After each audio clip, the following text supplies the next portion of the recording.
Alors autant vous dire que ça m'a fait plaisir de vous proposer 2 vidéos en lien avec le Titanic. Et dans ce concept de vidéo, d'ailleurs je ne sais pas si c'est un concept en soi, je ne fais pas tout de suite intervenir le paquebot. Mais plutôt un environnement, sachant que le Titanic, c'est plutôt le décor en fait.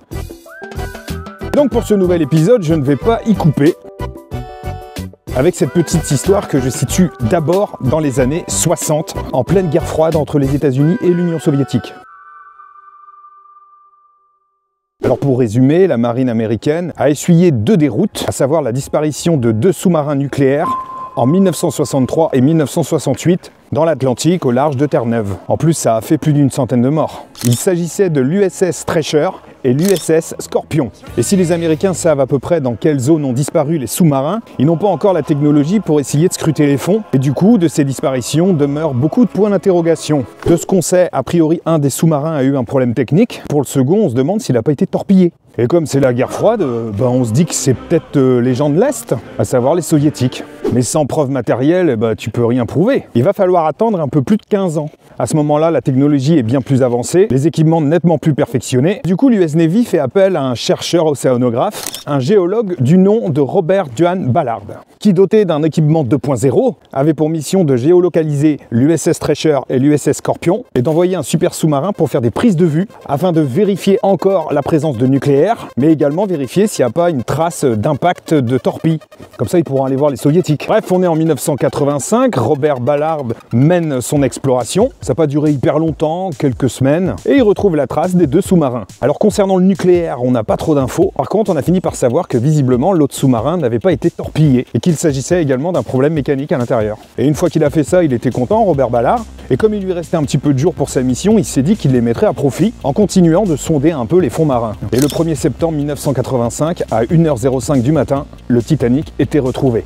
C'est fou quand même. Mais ce qui est d'autant plus fou dans cette histoire, c'est que c'est pas du tout comme ça que ça s'est passé. Là, je vous ai fait une petite version brouille-piste. Mais en vrai, c'était pas ça, parce que Robert Ballard avait l'intention de retrouver le Titanic. Et c'est une intention d'ailleurs qui a été partagée pendant 7 décennies, puisque les premières recherches, les premières tentatives d'exploration, les premiers projets datent de 1912. Au départ, c'était les familles des quelques célébrités qui étaient sur le bateau, comme la famille Astor, la famille Guggenheim, qui avaient surtout pour projet de récupérer les dépouilles. Du coup, il y a eu un premier projet de faire exploser le Titanic, espérant que les corps allaient remonter à la surface. En fait, il y a eu énormément de projets successifs, certains étaient un petit peu farfelus. On a eu l'idée de mettre de l'azote sur le Titanic pour en faire une espèce de gros glaçon et essayer de le remonter à la surface. On a eu le projet de le fixer à de gros ballons en se disant qu'il allait remonter. Un autre projet fut de lui fourrer de la vaseline, voire des balles de ping-pong en se disant que ça remonterait à la surface.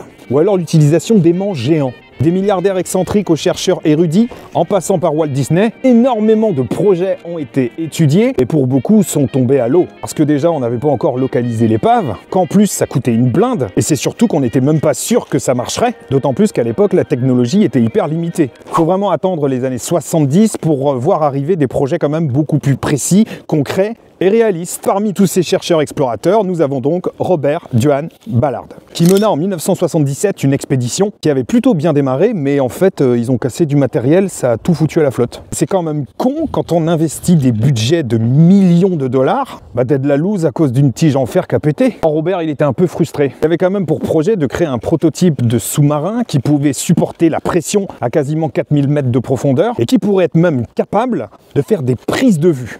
Non, l'idée, elle était top. Par contre, il fallait les sous.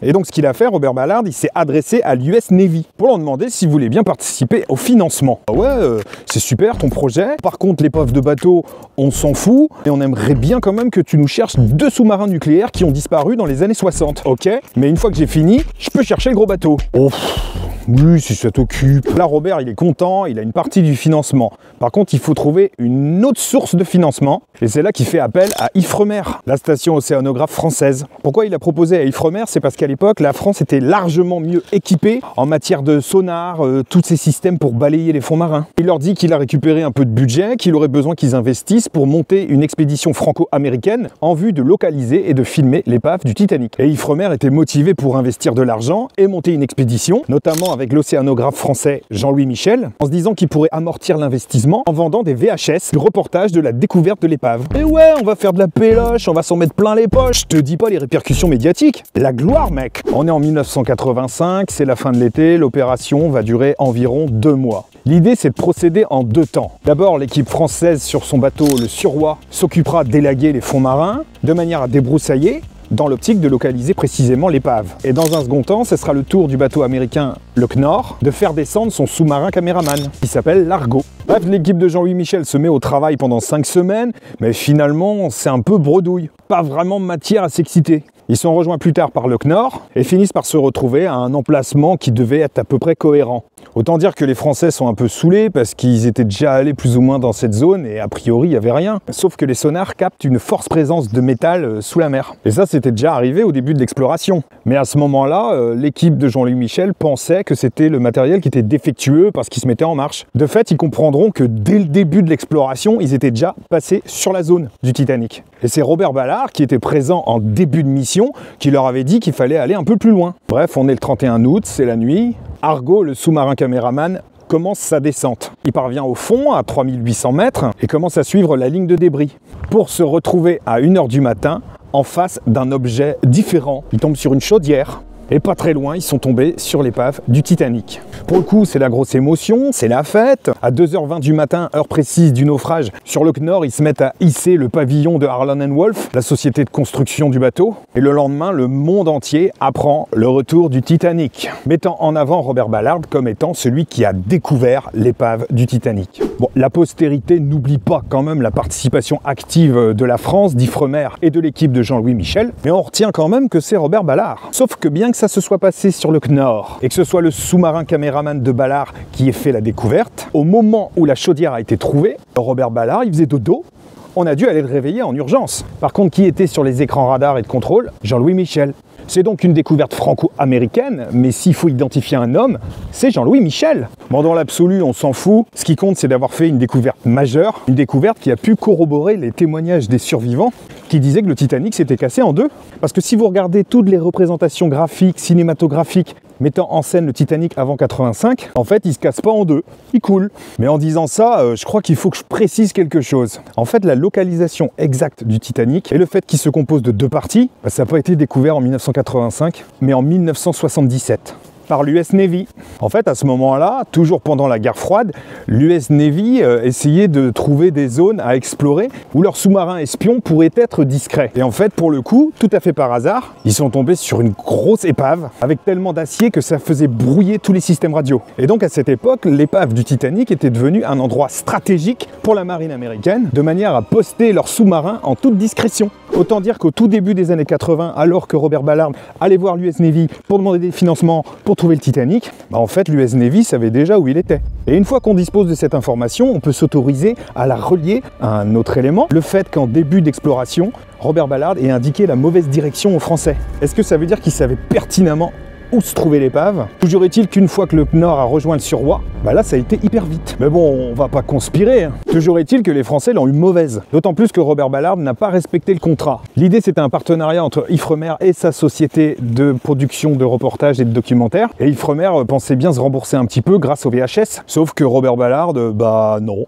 Il a tout filé gratos. L'idée c'était de donner ça au monde. Et là c'est pas cool parce qu'il y a eu quand même un investissement énorme. 15 millions de dollars dispatchés entre Ifremer, la Navy, etc. Et ça fait un sacré budget. Quand on pense qu'Ifremer est financé par le contribuable, par nos impôts, on peut se dire que d'une certaine manière, nous les Français, avons largement contribué à la découverte de l'épave du Titanic. Toujours ça de prix. En tout cas, l'histoire que je vous ai racontée, elle est vraiment connue depuis 2008, puisque l'US Navy a carrément reconnu que Robert Ballard avait une mission secrète de retrouver l'USS Scorpion et l'USS Treasure. Et moi, ce que je retiens, c'est surtout cette équipe franco-américaine qui retrouve en 85 l'épave du Titanic. Je suis particulièrement touché par cet événement de l'histoire, puisque c'est à partir de là que personnellement, j'ai commencé à m'intéresser au Titanic. À l'époque, j'avais 5 ans, et je vous assure que je m'en rappelle.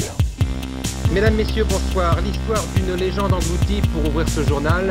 Vous allez découvrir les vraies premières images du Titanic, cet immense paquebot qui a coulé en 1912 au